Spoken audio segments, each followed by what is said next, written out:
my third base nice and saturated. Go back to the income. You can still see a gigantic lead. 66 harvests over 45. 3 saturated bases over 2. Plus I got 2 orbitals, so double mules and stuff. So I do come in, take out his expansion. At the same time I cloak out my ghosts and move him over this way. Just to see if I can catch his army coming out to intercept, but I didn't do that, but I did see his army just kind of sitting there, so nice little EMP. One thing to note, Colossus have 150 shields, so if you want to take all their shields, you actually got to double tap them with EMP.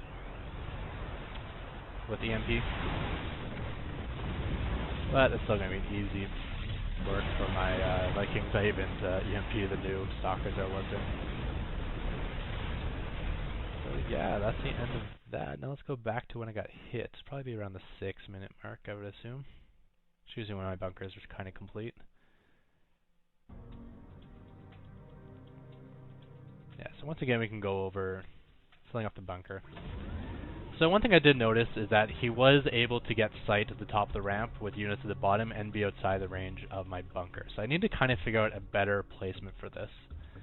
And I think for this particular ramp, maybe if I swap the engineering bay and the supply depot.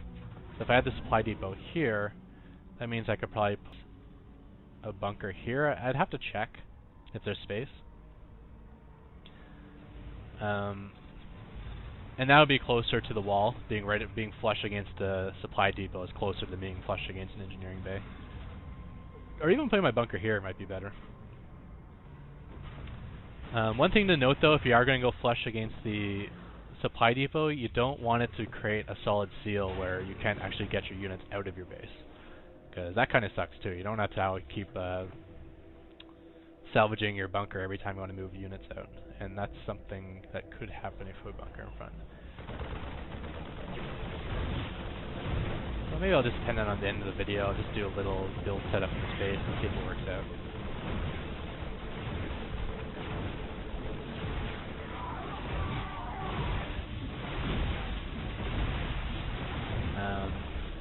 Another thing I think I should have done better. I got a little bit cocky with the bunker filled. But there was a time where, like, go further back. Yeah, there's a time here where I got filled, but I got all 3 barracks doing absolutely nothing at this moment. And I even accidentally supply capped myself, which is a good time to have my barracks doing nothing, actually. So, yes, I have a pretty decent defense here, but I don't have any reinforcements on the way. So, I got a little cocky. I think I should still leave an SCV or 2 out here, just until I know things are under control.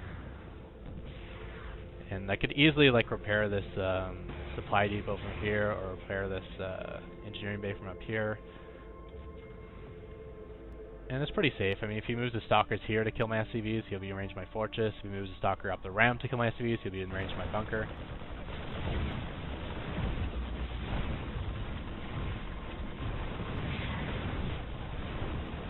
Yeah, so overall, I'm fairly happy with this defense. I mean, given this wasn't all-in rush versus a fast expand, so I can't expect to like completely dominate it. I just want to be able to survive it. And in that regard, I did succeed, but it was barely a success. I mean, I was right on the verge of dying. And if you didn't do stupid things like this, like running in range of my fortress, I may have died. I've even lost a stalker there, and I think his next set of reinforcements he lost 2, weakened 2 stalkers. Pulling my marines out of my bunker was probably a bad idea there. I think I pulled him just to get range on his unit, and that he was even slow to repair the bunker. So you can see a lot of micro mistakes on my end, and a lot of micro mistakes on his end. Decent focus fire there with the Marauder. I think it was a good idea to focus the stalkers over the Immortal. Once the Immortal shields are down, though, I think it's better to focus the Immortal, because his hardened shields won't have the same effect versus the Marauder anymore. In fact, once the shield's down, it's definitely better to focus the Immortal. He's an armored unit as well. And those are the 2 stalkers that got softened up by Fortress, which is unnecessary.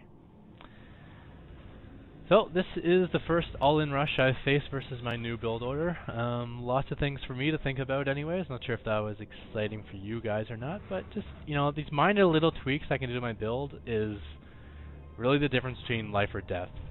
Or really the difference between a win or a loss, almost, because if you bust through, it's a loss, and if I hold, it's more or less a win versus an all-in rush. Unless I do make a big mistake, or he does some sort of crazy risk to get himself back into the game.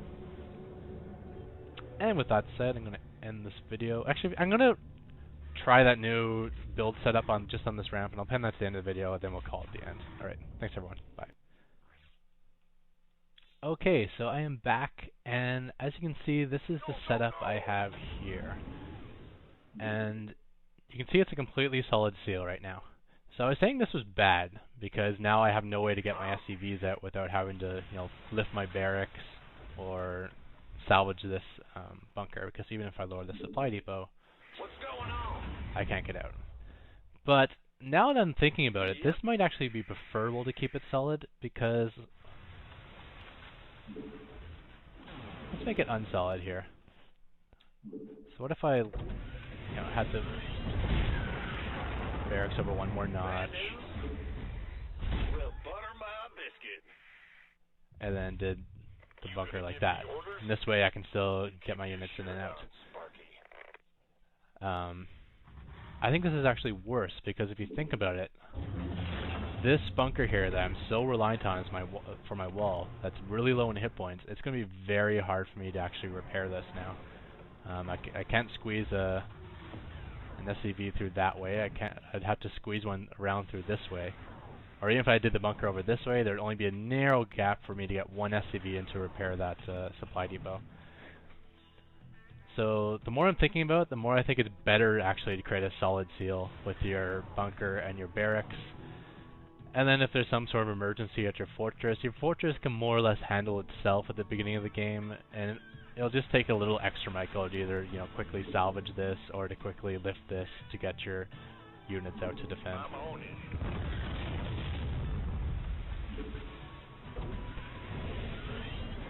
So, yeah, I guess I'll call this the end of the video now. Alright, thanks everyone. Bye. Hello, so this is one more thing I actually wanted to pen onto this video. Something just occurred to me that would probably make this even better.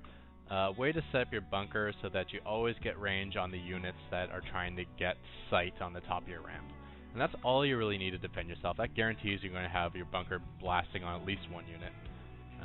Blasting on one unit is actually preferable, because then you get the focus fire. And the way to guarantee you got the bunker in range is actually when you complete your wall, as long as you're not under zealot harassment. If you're under zealot harassment, just pump out a marine first. But if you're not under zealot harassment, lift, place it somewhere else, and use that SCV that builds your barracks to build a bunker as part of the wall. Now you can queue up your barracks to pump marines into that section. Also probably good to leave a couple SCVs at your front. Just leave them on a little preparing patrol. I like to put them on patrol just that way they never get mistaken as an idle SCV.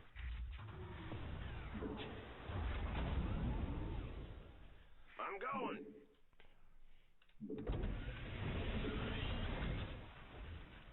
And there you have it. That's one way to guarantee that anything that pokes its head up the ramp to try to attack one of these buildings is going to be under fire from this bunker.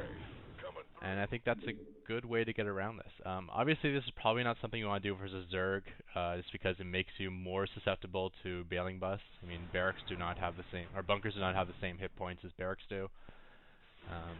And generally, you don't actually need a bunker versus Zerg. I would say that 100% of the time, except the fact I just lost versus Zerg, who did a roach rush versus me. So, my exception is if you scout a roach warren at Zerg, you probably want to get a bunker behind your frontline stuff. But again, you don't have to do it this way, just because roaches are very low in range. So,